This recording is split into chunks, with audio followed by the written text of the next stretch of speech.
नमस्कार, मैं आसमान शाह, मैक्स हिंदी में आपका स्वागत है। आज इलेक्शन कमीशन की ओर से एक एडवाइजरी जारी की गई।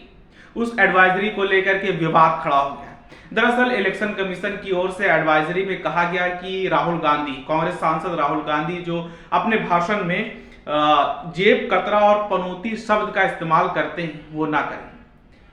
इलेक्शन कमीशन कहता है कि इलेक्शन कमीशन चाहता है कि राहुल गांधी के द्वारा इस्तेमाल किए गए ये दो शब्द जेब कतरा और पनौती पर रोक लगाई जाए।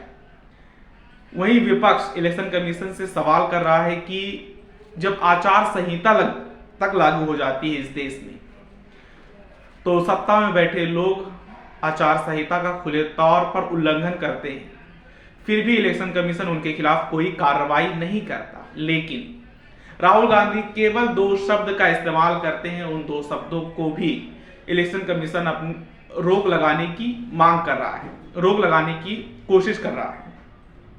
वहीं आपको बता दें कि इलेक्शन कमीशन को लेकर के इस देश में भारी विरोध प्रदर्शन भी हो रहा है, क्योंकि कई लोग हैं जो ईवीएम इलेक्ट्रॉनिक वोटिंग मशीन को बैन करने की मांग कर रहे हैं। आपने देखा होगा कि हाल ही में दिल्ली में एक बड़ा विरोध प्रदर्शन का सुप्रीम कोर्ट के वकीलों ने ही लीड किया था, जिसमें उन्होंने मांग की थी कि इलेक्शन कमीशन इस देश से पूरी तरह से बैन किया जाए और इस देश में बैलेट पेपर से वोटिंग हो। जबकि दूसरी तरफ इलेक्शन कमीशन खुद जनता के भीतर जाकर के ईवीएम के विश्वसनीयता को लेकर